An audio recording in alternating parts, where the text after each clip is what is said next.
Hello दोस्तों, मैं निकेत आपका स्वागत करता हूं हमारे यूट्यूब चैनल नॉलीवुड जोन में। तो अब तक के हमने पुराने वीडियोस में हमारे जो इम्पोर्टेंट चार्टर्स एंड एक्ट हैं वो सारे डिस्कस कर लिए हैं। उसके अलावा हमने हमारी कॉन्स्टिट्यूएंट असेंबली बनने तक का सफ़र और उसके बाद हमारा कॉन्स्टिट्यूशन जो बनकर तैयार होता है 26 जनवरी 1950 को जो हमारा कॉन्स्टिट्यूशन एनफोर्स होता है वहाँ तक का सफ़र पूरा कर लिया है। तो जिन्होंने भी वो वीडियोस नहीं देखे हैं प्लीज़ जाके उन्हें रेफ़र कीजिए और उनके लिंक्स मैंने डिस्क्रिप्शन में डाल रखे हैं। और आज के इस वीडियो में हम हमारा जो कॉन्स्टिट्यूशन हमारा जो बनकर तैयार हो गया है उसके इम्पोर्टेंट फीचर्स को डिस्कस करेंगे। और हम आज के इस हमारे वीडियो में हमारे कॉन्स्टिट्यूशन के जो इम्पोर्टेंट कॉन्स्टिट्यूशन के जो इम्पोर्टेंट फीचर्स हैं उससे रिलेटेड बहुत सारे इम्पोर्टेंट क्वेश्चंस भी देखने वाले हैं। तो चलिए शुरू करते हैं।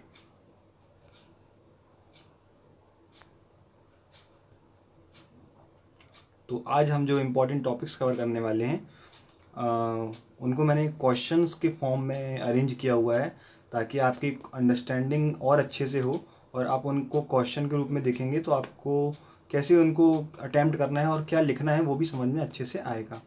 तो जो हमारा मेन टॉपिक रहेगा salient feature of the constitution, हमारे कॉन्स्टिट्यूशन के जो इम्पोर्टेंट फीचर्स हैं वो हम सारे के सारे देखने वाले हैं।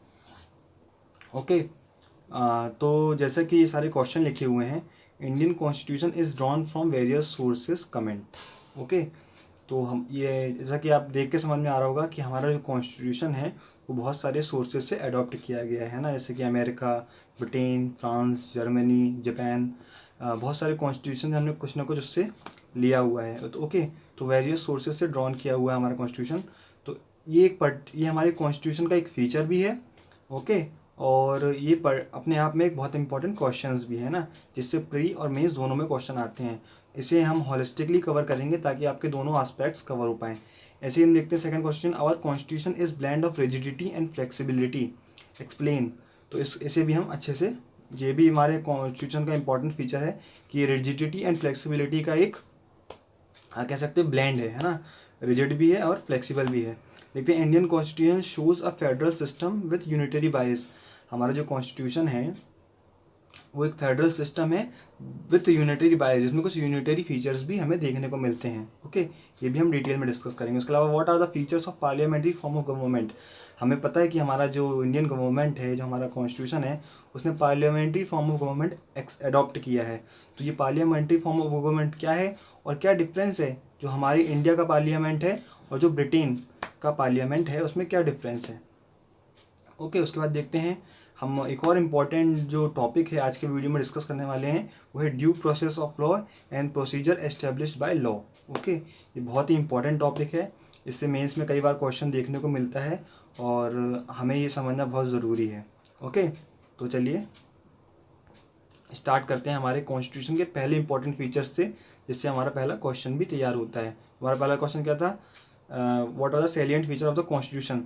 तो हम जो हमारा सीक्वेंस चलेगा उसमें सारे फीचर्स भी देखते चलेंगे और क्वेश्चंस भी अटैम्प्ट करते चलेंगे। आपको जो वीडियो के एंड में ये सारे क्वेश्चंस अपने आप से अटैम्प्ट करने हैं, लिखना है। इन क्वेश्चन को कैसे अटैम्प्ट करना है मैं आपको समझा दूंगा, है ना। तो जैसा कि हम देखते हैं, Indian constitution is unique in its content and spirit. जो हमारा कॉन्स्टिट्यूशन है, हालांकि हमने बहुत सारे सोर्सेज से उसे लिया हुआ है, but it's unique in its content and spirit. हमारा जो कॉन्स्टिट्यूशन बहुत ही यूनिक है। और हमारे कॉन्स्टिट्यूशन का इंपॉर्टेंट फीचर क्या है, इस लाइन को आप इंट्रोडक्शन में यूज़ कर सकते हैं। इस लाइन को आप हमारे कॉन्स्टिट्यूशन के बारे में कहीं भी मेंस में लिखने के लिए आए तो एज ए इंट्रोडक्शन यूज़ कर सकते हैं। बहुत ही अच्छी लाइन है। ओके, तो हमारे कॉन्स्टिट्यूशन का हम फीचर देखना स्टार्ट करेंगे। सबसे पहला कि जो हमारा कॉन्स्टिट्यूशन है it's lengthiest written constitution. Okay, हमारा जो कॉन्स्टिट्यूशन है वो लेंथीएस्ट रिटन कॉन्स्टिट्यूशन है, जिसमें प्रेजेंटली 2019 की अगर हम बात करें तो preamble about 470 articles and it is divided into 25 parts and 12 schedule। वैसे देखा जाए तो 395 आर्टिकल्स हैं। ओके, लेकिन अगर उसके हम सब आर्टिकल को भी ऐड कर दें तो 470 आर्टिकल्स होते हैं। तो हमारे ओरिजिनल कॉन्स्टिट्यूशन था उसमें भी 395 आर्टिकल्स थे। ओके, जो कि 22 पार्ट्स में डिवाइडेड था। उसमें ओरिजिनल कॉन्स्टिट्यूशन में पढ़ा था 8 शेड्यूल थे। हमारे अभी कॉन्स्टिट्यूशन में कितने 12 शेड्यूल्स हैं। हमारे कॉन्स्टिट्यूशन में बहुत सारे वेरियस अमेंडमेंट हुए हैं जिनके थ्रू ये जो आर्टिकल्स एंड शेड्यूल्स हैं वो ऐड होते गए। ओके, तो जो हमारा कॉन्स्टिट्यूशन है वो बहुत ही बड़ा है। तो क्या फैक्टर्स हैं जो हमारे कॉन्स्टिट्यूशन को बड़ा बनाते हैं? तो 4 इंपॉर्टेंट फैक्टर्स हैं जो हमको ध्यान में रखना चाहिए, which contributed to the elephantine size of our constitution. तो ये सबसे पहले जोग्राफिकल एक फैक्टर है कि हमारा जो इंडिया है, हम जानते हैं कि जोग्राफिकली बहुत डाइवर्स है ना, और बहुत ही बड़ा है, जिस कारण हमारा कॉन्स्टिट्यूशन थोड़ा लेंदी हो जाता है, क्योंकि अलग अलग जोग्राफिकल स्टेट्स के हिसाब से हमें अलग अलग प्रोविजंस और उनके जो राइट्स हैं, उनके जो इम्पोर्टेंट उनके जो अधिकार वगैरह हैं, उनका ध्यान रखना होता है। ओके, इसीलिए। उसके अलावा हम देखते हैं हिस्टोरिकल फैक्टर। हिस्टोरिकल फैक्टर क्या है? जो हम जानते हैं कि हमारा जो कॉन्स्टिट्यूशन है उसका बहुत बड़ा पार्ट, मेजर पार्ट हम कह सकते हैं कि जो इंडियन इंडिपेंडेंस एक्ट 1935 था, उसे डायरेक्टली हमने अडॉप्ट किया हुआ है, जो खुद में एक बहुत बड़ा डॉक्यूमेंट था। ओके, तो इस कारण हमारा जो कॉन्स्टिट्यूशन है वो बहुत बड़ा बनता है। तो एक हिस्टोरिकल फैक्टर हो गया, एक जोग्राफिकल फैक्टर हो गया। उसके अलावा present of legal luminaries in our constituent assembly. जो हमारी कॉन्स्टिट्यूएंट असेंबली थी उसमें बहुत सारे लीगल ल्यूमिनरीज थे, जैसे कि फॉर एग्जांपल बाबा साहब अम्बेडकर, है ना, और भी बहुत सारे, जवाहरलाल नेहरू जी भी एक एडवोकेट थे, है ना। उसके अलावा भी हम देखते हैं बहुत सारे इंपॉर्टेंट बड़े बड़े जो एडवोकेट्स थे, लीगल ल्यूमिनरीज के जो हम कह सकते हैं, वो हमारे जो कॉन्स्टिट्यूएंट असेंबली में मौजूद थे, जिस कारण कि हमारा कॉन्स्टिट्यूशन बहुत ही लीगल पर्सपेक्टिव देखा जाए तो बहुत ही लेंदी बना हुआ है ना, क्योंकि हर एक प्रोविज़न को अच्छे से डिटेल्ड में डिस्कस करके उसे इंक्लूड किया गया। उसके अलावा हम देखते हैं single constitution for centre and state. Centre and state दोनों के लिए ही एक सिंगल कॉन्स्टिट्यूशन बनाया गया है, जिस कारण हमारा कॉन्स्टिट्यूशन और भी लेंदी हो जाता है। ओके, फिर हमारा एक कॉन्स्टिट्यूशन का इंपॉर्टेंट फीचर है ड्रॉन फ्रॉम वेरियस सोर्सेज। जो हमारा कॉन्स्टिट्यूशन है वो बहुत सारे सोर्सेज से लिया गया है, जो उसके हम लेकिन मोटा मोटा हम 3 पार्ट्स में डिवाइड करते हैं इसे। अगर हम देखा जाए तो ड्रॉन फ्रॉम वेरियस सोर्सेज में सबसे पहले हम देखते हैं स्ट्रक्चरल पार्ट, सेकंड हम देखते हैं फिलोसफिकल पार्ट, और थर्ड हम देखते हैं क्या, पॉलिटिकल पार्ट। जो हमारा स्ट्रक्चरल पार्ट है, इसे हम ऐसे एक डायग्राम बना के भी प्रेजेंट कर सकते हैं, जो कि अगर आप कहीं पे लिखने को आए तो आप इसे रिप्रेजेंट कर सकते हैं, अच्छा लगेगा। स्ट्रक्चरल पार्ट जो कि हमने गवर्नमेंट ऑफ इंडिया 1935 एक्ट से लिया है। फिलोसफिकल पार्ट जो हमने अमेरिकन एंड आयरिश कॉन्स्टिट्यूशन से लिया है। ओके, जो अमेरिकन और आयरिश कॉन्स्टिट्यूशन से क्या क्या इंपॉर्टेंट प्रोविजन हमने लिए हुए हैं वो हम आगे की स्लाइड्स में डिस्कस करेंगे। ओके, और हम देखते हैं पॉलिटिकल पार्ट, जो कि मेजरली हमने ब्रिटिश कॉन्स्टिट्यूशन से अडॉप्ट किया हुआ है। ओके, तो ये आपको इंपॉर्टेंट है, ध्यान में रखना है। आप इसे ऐसा कुछ डायग्राम बना के भी रिप्रेजेंट कर सकते हैं, जो अच्छा लगेगा। ओके, उसके बाद various other provision of the constitution have been drawn from the constitution of Canada, Australia, Germany, USSR, जैसे कि हम डिस्कस कर चुके हैं, तो हमने लिया है। तो हम देखेंगे हर एक जो कंट्री है उससे हमने क्या अडॉप्ट किया है। तो लेट्स सी इट। जैसा कि हम देख सकते हैं गवर्नमेंट ऑफ इंडिया एक्ट 1935, इससे हमने क्या अडॉप्ट किया है, जो हमारा फेडरल स्कीम है। ओके, जो सेंट्रल एंड स्टेट्स के बीच में जो हम देखते हैं सब्जेक्ट का डिवीज़न है, ओके, जो पावर्स का डिवीज़न है, जो हमारी फेडरल स्कीम है, ओके, वो हमने कहाँ से लिया, गवर्नमेंट ऑफ इंडिया 1935 से। उसके बाद हम देखते हैं ऑफिस ऑफ गवर्नर। जो ऑफिस ऑफ गवर्नर हमने कहाँ से लिया है, 1935 के एक्ट से।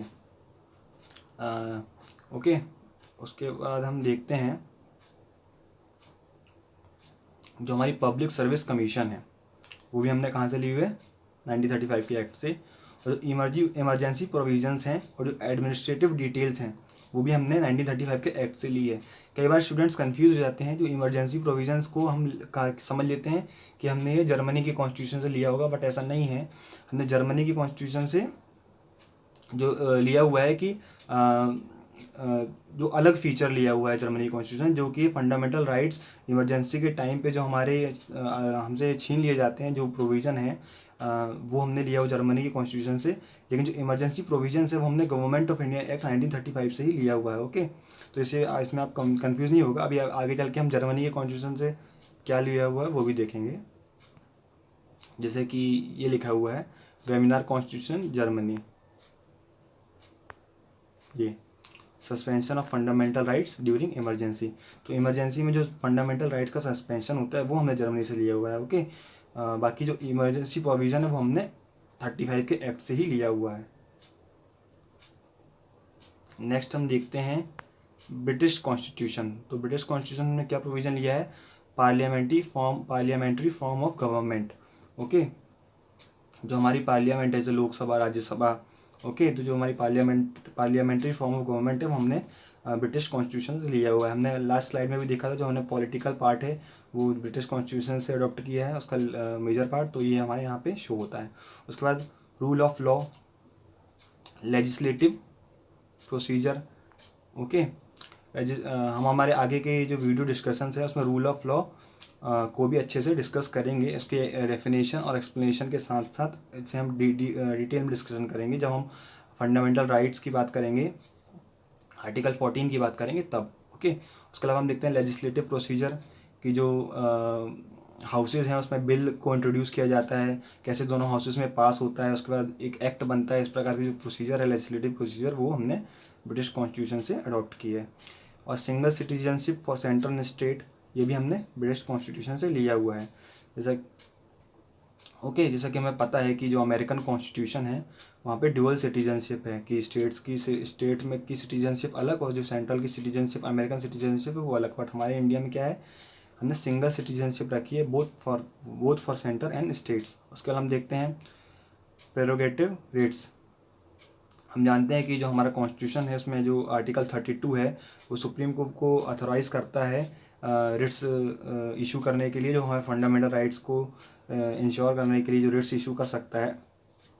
जो 5 रिट्स हैं तो वो हमने कहाँ से ली है, ब्रिटिश कॉन्स्टिट्यूशन से ली हुई हैं। इन रिट्स को भी हम डिटेल में समझेंगे आगे की स्लाइड्स में, ओके। उसके बाद हम देखते हैं पार्लियामेंट्री प्रिविलेजेस। जो पार्लियामेंट के जो मेंबर्स होते हैं उनको जो प्रिविलेजेस कुछ मिलते हैं, उसका कुछ जो इंपॉर्टेंट प्रोविजंस है वो भी हमने यहाँ से लिए हुए हैं। उसके बाद हम देखते हैं बाई कैमरलिज्म, मतलब 2 हाउसेस, लोकसभा राज्यसभा, सेंटर में भी और स्टेट में भी हमारा बाई कैमरलिज्म हमें देखने मिलता है कई स्टेट्स में, और कई स्टेट्स में हमें सिंगल हाउस ही देखने मिलता है, ओके। बट जो हमारा सेंटर में बाई कैमरलिज्म है वो हमने कहाँ से लिया है, ब्रिटिश कॉन्स्टिट्यूशन से। उसके अलावा हम देखते हैं जापानीज़ कॉन्स्टिट्यूशन से हमने क्या लिया हुआ है, प्रोसीजर एस्टेब्लिश्ड बाय लॉ। ये बहुत ही इंपॉर्टेंट है ना, इसे हमें याद रखना है, बिल्कुल भी कंफ्यूज नहीं होना है। अभी हम प्रोसीजर एस्टेब्लिश्ड बाय लॉ और ड्यू प्रोसेस ऑफ लॉ के जो बीच में डिफरेंस है, हमने लास्ट क्वेश्चन जो हमने अभी देखा था उससे हम डिटेल में डिस्कस करेंगे। तो इसे हम कैसे याद रखेंगे, तो सीधा सीधा फंडा हमको याद रखना है, procedure established by Japan, okay. जब भी आए प्रोसीजर एस्टेब्लिश्ड बाय लॉ हमने कहाँ से लिया है, तो जापान से। हालांकि ये जो अमेरिकन कॉन्स्टिट्यूशन है उसका एक बहुत इंपॉर्टेंट फीचर है, अमेरिकन कॉन्स्टिट्यूशन का इंपॉर्टेंट फीचर है ये due process of law, sorry, American constitution का इंपॉर्टेंट फीचर है ड्यू प्रोसेस ऑफ लॉ। और जो प्रोसीजर एस्टेब्लिश्ड बाय लॉ है हम वो ब्रिटेन के कॉन्स्टिट्यूशन में देखते हैं, बट हमने जो अडॉप्ट किया है वो कहाँ से किया है, जापान के कॉन्स्टिट्यूशन से अडॉप्ट किया, okay. So don't be confused. हम देखते हैं हमारी नेक्स्ट स्लाइड, यूएस कॉन्स्टिट्यूशन, जो कि बहुत इंपॉर्टेंट है, उससे हमने क्या लिया हुआ है। जो यूएस कॉन्स्टिट्यूशन है उससे हम देखते हैं फंडामेंटल राइट्स और जो जुडिशरी से रिलेटेड इम्पॉर्टेंट हमारी कॉन्स्टिट्यूशन में बातें हैं वो हमने जुडिशरी से जो इम्पोर्टेंट प्रोविजंस है वो हमने कहाँ से लिए, अमेरिकन कॉन्स्टिट्यूशन। जैसे कि independence of judiciary, judicial review, जो कि बहुत ही इंपॉर्टेंट फीचर है, okay. Impeachment of president, removal of supreme court and high court जजेस and post of vice president. तो हम देखते हैं कि हमने इतनी सारी इंपॉर्टेंट जो चीज़ें हैं वो अमेरिकन कॉन्स्टिट्यूशन से ली हुई है। बट प्लीज़ आप कंफ्यूज मत होइएगा, जो हमने पढ़ा था कि जुडिशरी पर्टिकुलरली हम अगर देखें तो जुडिशरी हमने कहाँ से ली हुई है, पर्टिकुलरली अगर हम देखें जुडिशरी हमने कहाँ से ली हुई है, ये गवर्नमेंट ऑफ इंडिया एक्ट 1935 से ली हुई है जुडिशरी।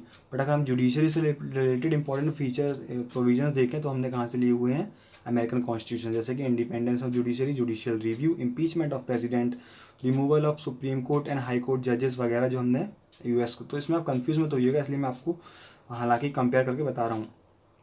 उसके बाद हम देखते हैं इंपॉर्टेंट आयरिश कॉन्स्टिट्यूशन, उससे हमने क्या लिया हुआ है आयरिश कॉन्स्टिट्यूशन से,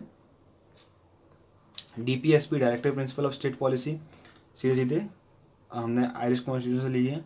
कई एग्जाम्स में ये पूछा जा चुका है, बहुत ही इंपॉर्टेंट है, बहुत ही सिंपल है, आपको ये याद रखना ही है, ओके। उसके बाद हम देखते हैं nomination of members to Rajya Sabha and method of election of president.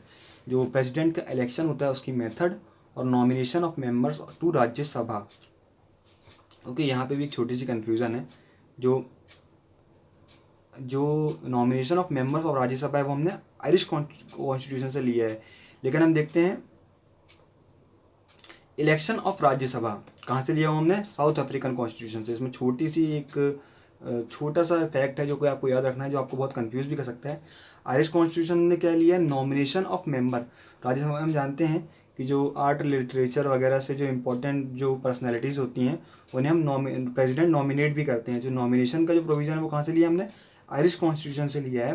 But जो हम देखते हैं कि हमारा जो राज्यसभा मेंबर का इलेक्शन है, जो कि हम देखते हैं इनडायरेक्ट इलेक्शन होता है हमारे इंडिया में, वो हमने कहाँ से लिया हुआ है, साउथ अफ्रीकन कॉन्स्टिट्यूशन से लिया है। ओके, तो आपको ये भी पॉइंट याद रखना है। उसके अलावा हमने आयरिश कॉन्स्टिट्यूशन क्या लिया, DPSP और method of election of president. Okay, उसके बाद हम देखते हैं कनाडियन कॉन्स्टिट्यूशन। इससे हमने क्या लिया है, फेडरेशन विद स्ट्रॉन्ग सेंटर, है ना। जो हमारा फेडरेशन है उसमें सेंटर काफ़ी स्ट्रॉन्ग है, तो ये फीचर हमने कनाडियन कॉन्स्टिट्यूशन से लिया है।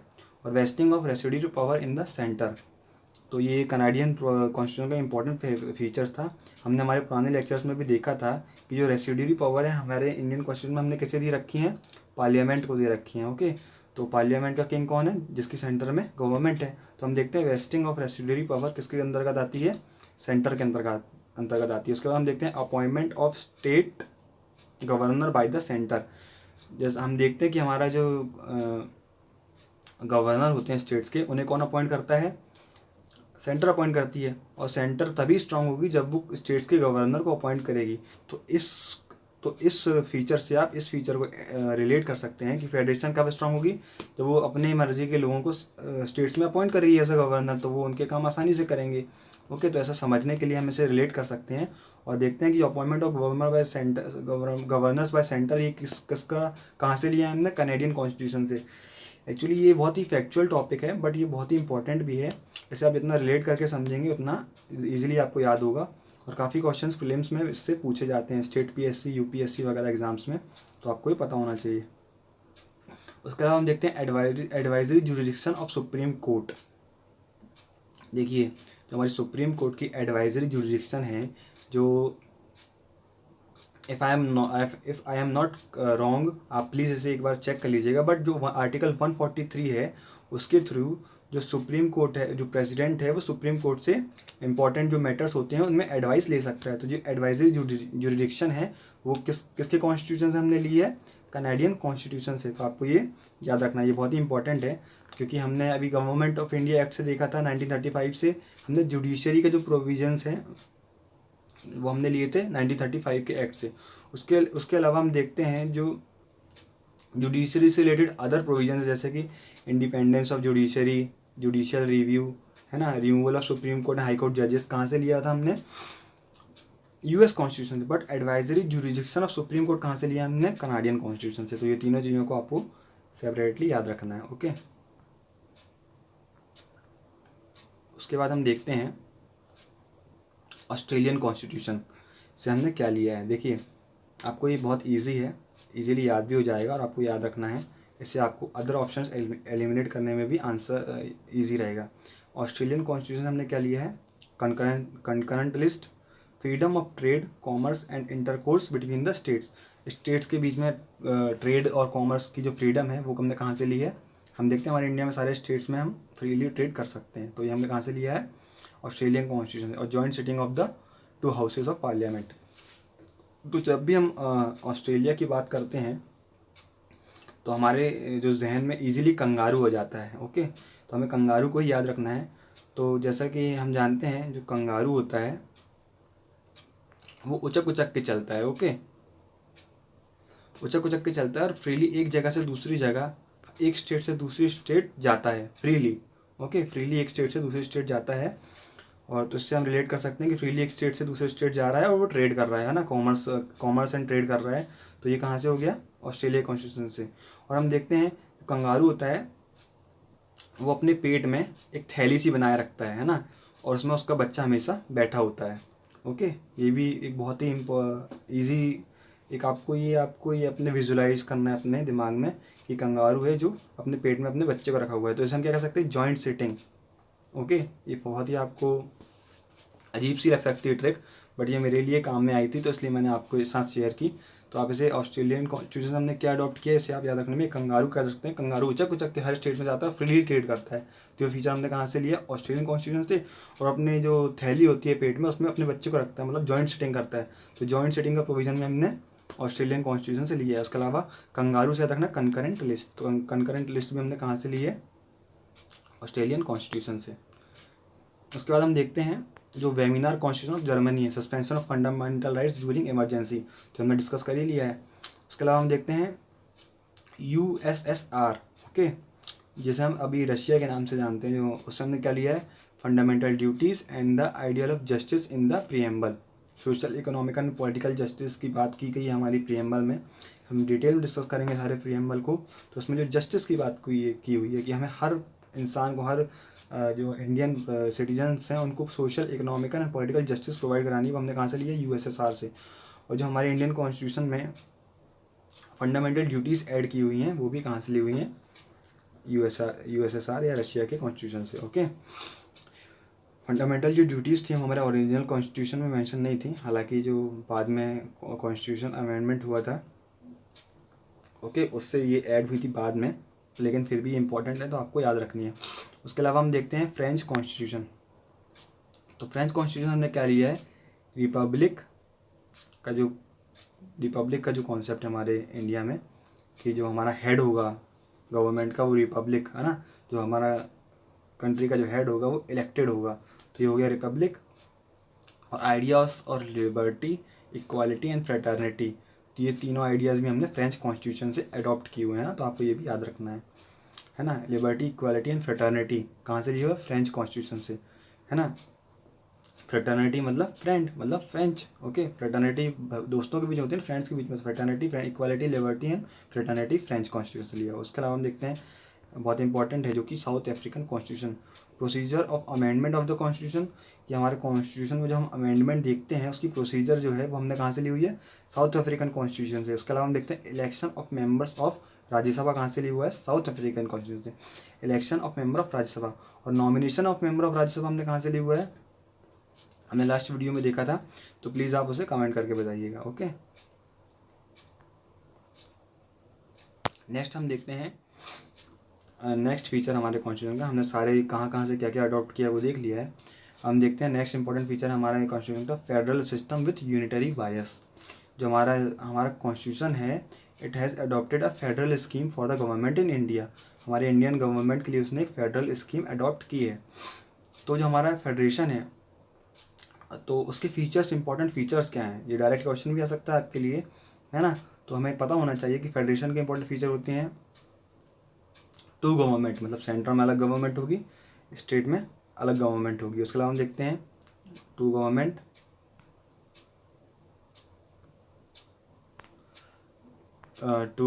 उसके अलावा हम देखते हैं डिवीज़न ऑफ पावर्स, सेंटर और स्टेट के बीच में जो पावर का डिवीज़न है वो देखते हैं हम फेडरल गवर्नमेंट में। उसके अलावा हम देखते हैं रिटन कॉन्स्टिट्यूशन, है ना, एक लिखित कॉन्स्टिट्यूशन जो होता है वो फेडरल गवर्नमेंट का federal features, important federal feature होता है। ओके, उसके बाद हम देखते हैं supremacy of constitution, rigid constitution. उसके अलावा इंडिपेंडेंट जुडिशरी। अगर देखा जाए जो फेडरेशन होते हैं तो उसके 3 पिलर होते हैं। तो हम अगर कहीं लिखने आए तो हम बता सकते हैं फेडरेशन के 3 पिलर्स ऑफ फेडरेशन क्या है, तो रिटर्न कॉन्स्टिट्यूशन, दूसरा सुप्रीमेसी ऑफ कॉन्स्टिट्यूशन, और तीसरा इंडिपेंडेंट जुडिशरी। कहीं पे अगर आपको लिखना है तो ऐसा आप डायग्राम बना के भी इन तीनों को प्रेजेंट कर सकते हैं, जो कि अच्छा लगेगा। ओके, उसके अलावा हम देखते हैं कुछ यूनिटरी फीचर्स भी हमारे कॉन्स्टिट्यूशन में हमें यूनिटरी फीचर्स भी देखने मिलते हैं, जैसे कि एक strong centre, single constitution for both states and centre. उसका देखते हैं सिंगल सिटीजनशिप है हमारे इंडिया में। फ्लेक्सिबिलिटी ऑफ कॉन्स्टिट्यूशन, हम देखते हैं हम हमारे कॉन्स्टिट्यूशन को आसानी से अमेंड भी कर सकते हैं, और कुछ प्रोविज़न ऐसे हैं जो आसानी से अमेंड नहीं होते हैं ना, इसके लिए एक स्पेशल प्रोसीजर फॉलो करनी पड़ती है हमें, है ना। तो हमारा कॉन्स्टिट्यूशन रिजिड भी है और फ्लेक्सिबल भी है, जो हमने पुराने फीचर्स में देखा था। ओके, उसके अलावा हम देखते हैं इंटीग्रेटेड जुडिशरी।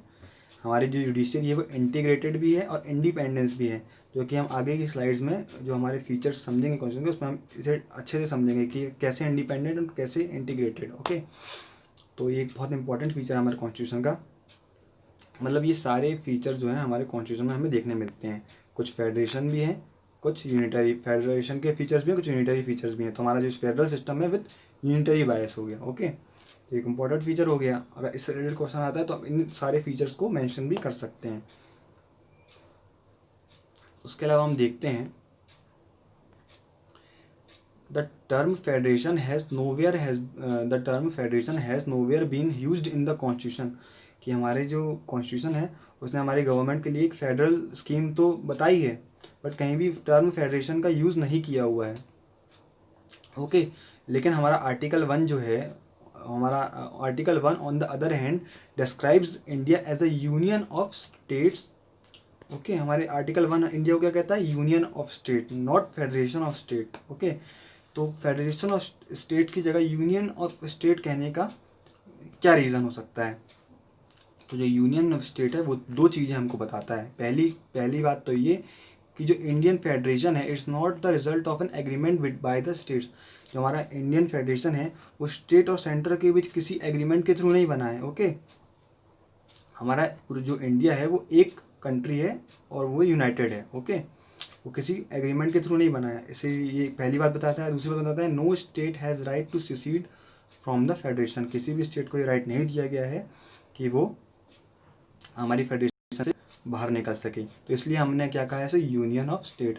जैसा कि हम सभी जानते हैं अमेरिका में जो फेडरेशन है वो स्टेट्स और जो सेंटर है उसके बीच एक एग्रीमेंट के थ्रू बना था जब अमेरिका फॉर्म हुआ था। तो इसलिए वो एक प्रॉपर फेडरेशन का एग्जाम्पल ग्रुप में अमेरिका को देखा जाता है। बट हमारा यूनियन ऑफ स्टेट हमारे जो नाम दिया गया उसके पीछे ये दो रीज़न थे, है ना, जो कि काफ़ी इंपॉर्टेंट है, तो आपको ध्यान रखना है। नेक्स्ट हम देखते हैं पार्लियामेंट्री फॉर्म ऑफ गवर्नमेंट। एक बहुत ही इंपॉर्टेंट फीचर है। हमारी इंडियन कॉन्स्टिट्यूशन ने पार्लियामेंट्री फॉर्म ऑफ गवर्नमेंट को अडॉप्ट किया हुआ है। ओके, तो हमने पीछे देखा था क्वेश्चंस जब हम कर रहे थे तो उसमें पूछा गया था कि what is parliament, what you understand by parliamentary form of government, है ना, और उसके क्या इंपॉर्टेंट फीचर्स हैं, what are the important features. और उसके बाद ये भी पूछा था कि what is the difference between Indian and British parliament. Okay, तो ये क्वेश्चन हमने देखा था।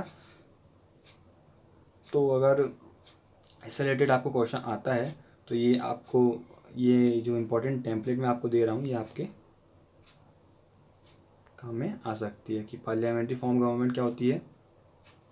Based on the principle of cooperation and coordination between the legislative and executive organ. जो पार्लियामेंट्री फॉर्म ऑफ गवर्नमेंट होती है वो बेस्ड होती है on the principle of coordination and cooperation between the legislative and executive organs. तो ये हो गई पार्लियामेंट्री फॉर्म ऑफ गवर्नमेंट, है ना। जो हमारी इंडिया है उसने अपन ने क्या अडॉप्टेड ब्रिटिश पार्लियामेंट्री सिस्टम। हमने ब्रिटिश पार्लियामेंट्री सिस्टम को अडॉप्ट किया हुआ है। उसके अलावा हम देखते हैं कि पार्लियामेंट्री फॉर्म ऑफ गवर्नमेंट के इंपॉर्टेंट फीचर्स क्या होते हैं। तो हम देखते हैं कि जो जब भी हमारे पार्लियामेंट्री फॉर्म ऑफ गवर्नमेंट के फीचर पूछे जाएँ तो हमें सीधे सीधे अपने जो इंडिया की पार्लियामेंट है उसे विजुलाइज कर लेना है। कैसे? Leadership of the prime minister, हमको पता ही है ना। Presence of nominal and real executive, एक नॉमिनल एग्जीक्यूटिव भी है, एक रियल एग्जीक्यूटिव भी एग्जिस्ट करती है। ओके, तो जैसे प्रेसिडेंट है उसे हम नॉमिनल एग्जीक्यूटिव के रूप में देखते हैं और जो हमारा रियल एग्जीक्यूटिव है वो प्राइम मिनिस्टर होता है। ओके, तो उसके बाद हम देखते हैं मेजॉरिटी पार्टी रूल। जिस पार्टी की मेजॉरिटी होती है पार्लियामेंट में वही रूल करती है। ओके, जिसके ज़्यादा सीट्स होंगी जो मेजॉरिटी में होगा, बहुत ही सिंपल सी बात है। उसके अलावा हम देखते हैं कलेक्टिव रिस्पॉन्सिबिलिटी। तो हमें पता है कि जो मिनिस्टर्स होते हैं पार्लियामेंट में कलेक्टिवली रिस्पॉन्सिबल होते हैं। ओके, तो ये वाला इंपॉर्टेंट फीचर हो गया। उसके अलावा हम क्या देखते हैं membership of the minister in the legislature. जो मिनिस्टर्स होते हैं वो लेजिस्लेचर के मेंबर होते हैं, जो लोकसभा और राज्यसभा से ही होते हैं जो मिनिस्टर्स बनते हैं, है ना। उसके बाद देखते हैं डिसोल्यूशन ऑफ लोअर हाउस। जो लोअर हाउस है वो एक फिक्स्ड टर्म के बाद डिसोल्यूशन हो जाता है, जिसका मतलब जैसे हमारे इंडिया में 5 साल के बाद, हर 5 साल के बाद नए इलेक्शन होते हैं और नई सरकार बनती है। ओके, तो ये पार्लियामेंट्री फॉर्म ऑफ गवर्नमेंट देखा हमने। उसके इंपॉर्टेंट फीचर देखे। उसके बाद अब हमें देखना है कि हमारी हमने जो पार्लियामेंट्री गवर्नमेंट है, सिस्टम है, वो कहाँ से लिया है? ब्रिटिश से लिया है।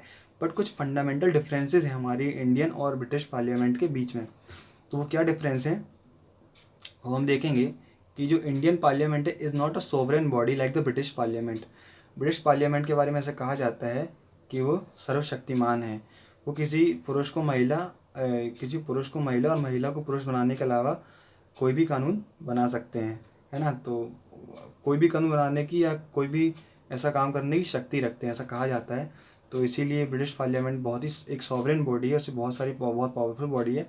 तो हमारी इंडियन पार्लियामेंट है वो फुल्ली सॉवरेन बॉडी नहीं है। क्यों? क्योंकि हम देखते हैं कि अगर कोई ऐसा लॉ बनाती है हमारी इंडियन पार्लियामेंट जो कि जस्ट एंड फेयर नहीं होता है, जो हमारे कॉन्स्टिट्यूशनल की वैल्यूज़ को अवॉइड नहीं करता है, जो कि हमारे राइट्स को अपोज करता है या हमारे राइट्स को छीनता है हमसे, तो हमारी जो हमारी जुडिशरी है, जो हमारा सुप्रीम कोर्ट है, जो हमारे हाई कोर्ट्स हैं, उसे नल एंड वॉइड भी कर सकते हैं, ना। तो इसीलिए हमारी पार्लियामेंट फुल्ली सोवरेन नहीं है ब्रिटिश पार्लियामेंट की तरह। इंपॉर्टेंट, ये फर्स्ट डिफरेंस हो गया। सेकंड डिफरेंस है the Indian state has an elected head republic where while the British state has a hereditary head monarchy. तो जो हमारा इंडिया है उसमें इलेक्टेड हेड होता है, जो प्रेसिडेंट होता है वो इलेक्टेड होता है, हर 5 साल के बाद इलेक्टेड होता है। तो ये क्या हमारा रिपब्लिक है। और जो ब्रिटिश है वहाँ की जो पार्लियामेंट्री सिस्टम का जो पार्ट होता है, जो हेड ऑफ गवर्नमेंट होता है, जो हेड ऑफ स्टेट होता है, वो हेरिडेटरी वंशानुगत जो राजशाही कहते हैं, मोनार्की जिसे कहते हैं, वो चली आ रही है ना। जो ब्रिटिश जो पार्लियामेंट है वहाँ का जो हेड, जो ब्रिटिश गवर्नमेंट है, जो स्टेट है, उसका हेड जो है वो हेरिडेटरी है, इसका मतलब। तो ये एक फंडामेंटल डिफरेंस हमें देखने को मिलता है। ओके, नेक्स्ट इंपॉर्टेंट फीचर है हमारे पार्लियामेंट का, synthesis of parliamentary sovereignty and judicial supremacy. हमने पुराने स्लाइड में अभी डिस्कस किया पार्लियामेंट्री सोवरेनिटी। जो ब्रिटिश पार्लियामेंट है वो एक सोवरेन बॉडी कहलाती है ना, बहुत पावरफुल बॉडी कहलाती है। जो कि इससे हमें क्या समझ में आता है, जो पार्लियामेंट्री सॉवरेनिटी है वो ब्रिटिश कॉन्स्टिट्यूशन का एक इम्पॉर्टेंट फीचर हमें समझ में आता है। और जो जुडिशियल सुप्रीमेसी है वो अमेरिकन कॉन्स्टिट्यूशन का एक इम्पॉर्टेंट फीचर है। ओके, तो ये दोनों फीचर हैं, एक तो ब्रिटिश कॉन्स्टिट्यूशन का हो गया, एक अमेरिकन कॉन्स्टिट्यूशन का हो गया। और जो हमारा इंडिया है उसमें हमने इन दोनों के बीच एक सिंथेसिस या एक बैलेंस बनाने का ट्राई किया है ना। तो हमने जो पार्लियामेंट्री सॉवरेनिटी और जुडिशियल सुप्रीमेसी के बीच एक प्रॉपर बैलेंस बनाने की कोशिश की है। जैसे कि बैलेंस कैसे, पार्लियामेंट्री सॉवरेनिटी कैसे, हमारी जो पार्लियामेंट है वो मेजर पार्ट ऑफ कॉन्स्टिट्यूशन को अमेंड कर सकती है, नए लॉज बना सकती है, उससे पावर दी गई है। But on the other hand हम देखते हैं कि अगर कोई ऐसा लॉ बनता है जो कि हमारी कॉन्स्टिट्यूशन वैल्यू को फॉलो नहीं करता है, जो हमारे राइट्स को हमसे छीनता है, तो सुप्रीम कोर्ट उसे हमसे छीन सकता है। ओके, तो अगर ऐसा कुछ होता है तो उसे नल एंड वॉइड भी कर सकता है।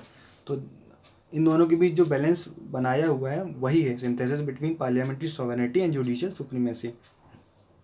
उसके अलावा हम क्या देखते हैं, scope of judicial review power of the supreme court of India is narrower than the supreme what exist in the US. जो यूएस का जो सुप्रीम कोर्ट का जुडिशियल रिव्यू पावर है और जो इंडिया का जुडिशियल रिव्यू पावर है, उसमें जो इंडियन जुडिशियल रिव्यू पावर है थोड़ा सा नैरो है, थोड़ा सा कम है। क्यों कम है? क्योंकि जो हमारा इंडिया है उसमें आर्टिकल 21 हमें देता है due procedure established by law. जो हमारा आर्टिकल 21 है वो हमें क्या देता है, प्रोसीजर एस्टेब्लिश्ड बाय लॉ। और यूएस में फॉलो होता है वो क्या है, ड्यू प्रोसेस ऑफ लॉ।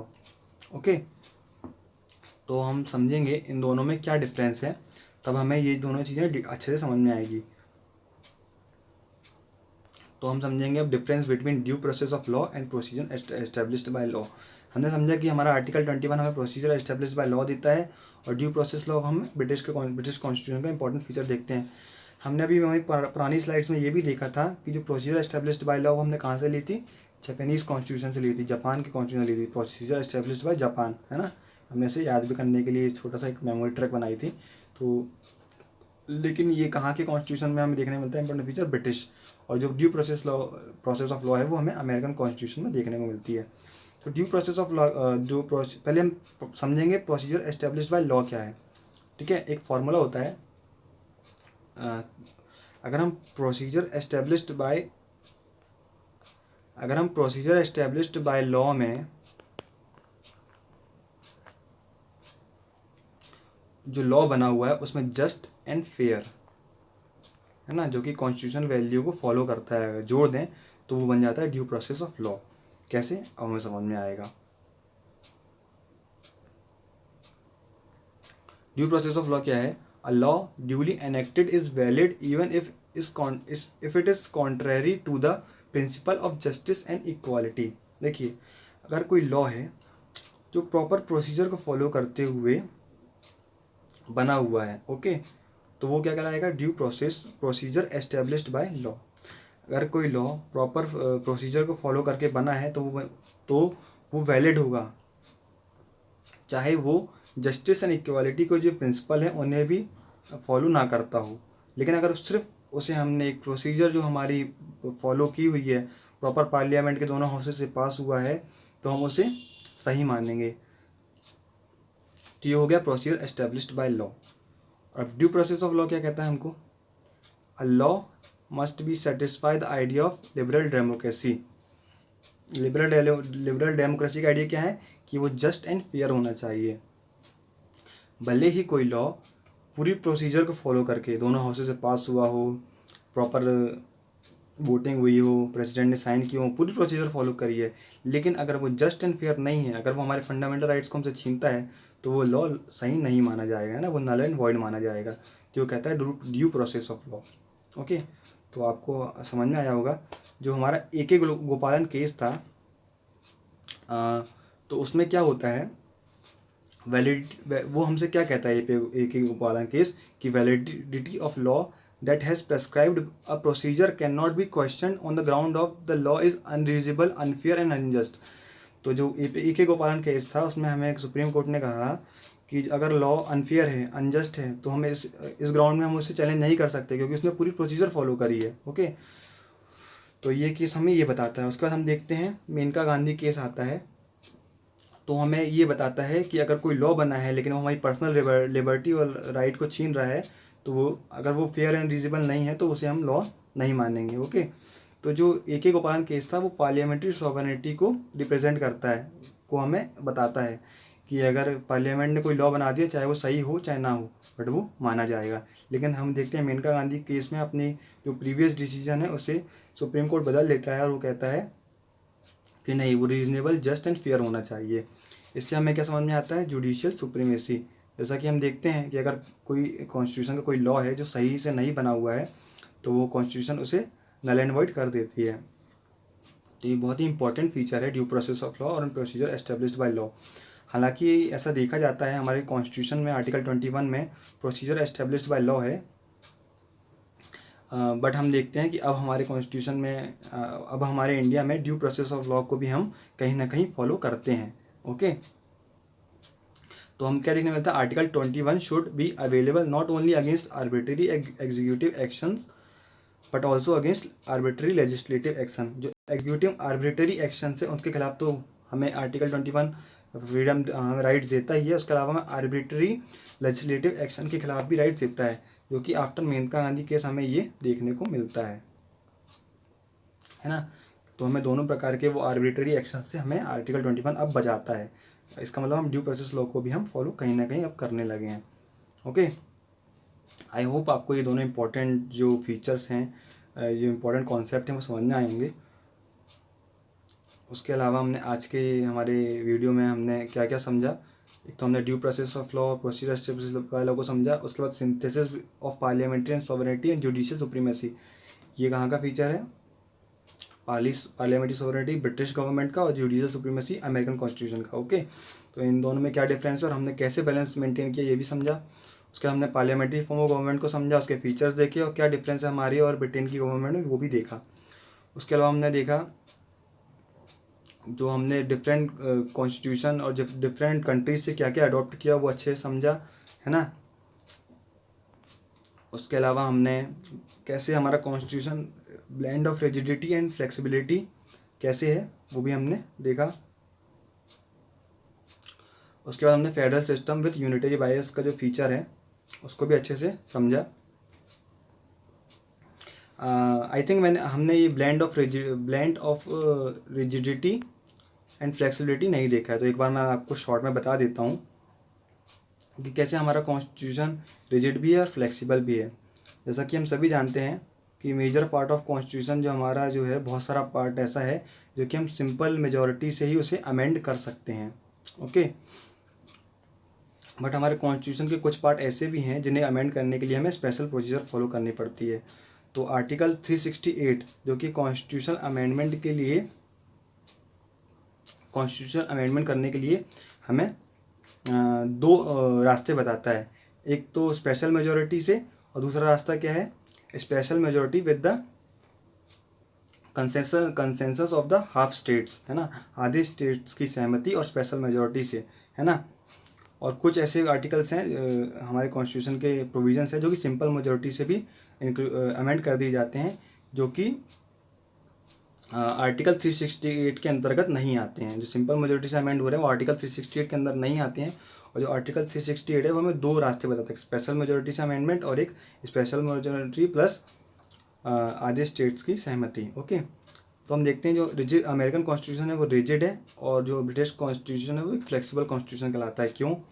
हमने देखा हुआ है कि अमेरिका में जो कॉन्स्टिट्यूशन अमेंडमेंट करना है बहुत ही कठिन प्रोसीजर है, क्योंकि वहाँ पे स्टेट्स को भी बहुत सारे राइट्स दिए हुए हैं, जिस कारण ये जो बहुत ही कठिन काम हो जाता है, ओके। तो हम देखते हैं अमेरिका में आज जब से अमेरिका आज़ाद हुआ है अब तक बहुत ही कम कॉन्स्टिट्यूशन अमेंडमेंट वहाँ पर हमें देखने मिलते हैं। उसके अलावा जो ब्रिटिश कॉन्स्टिट्यूशन है, हमने देखा हुआ था कि वहाँ पे पार्लियामेंट जो सॉवरेन बॉडी है जो कि सारे अमेंडमेंट इजीली कर लेती है, ओके, उसको बहुत सारे अधिकार प्राप्त हैं। तो ये इंपॉर्टेंट फीचर एक हमने देखा। उसके बाद हमने देखा सेलिएंट फीचर ऑफ गवर्नमेंट, जैसे लेंथियस कॉन्स्टिट्यूशन है हमारा, है ना, बहुत सारे कॉन्स्टिट्यूशन बहुत सारे सोर्सेज से हमने उसे लिया हुआ, ये भी हमने इंपॉर्टेंट देखा। और हम ये सारे फीचर समझने के बाद हमें इंडियन कॉन्स्टिट्यूशन के इन सारे क्वेश्चन को अटेम्प्ट करने के लिए भी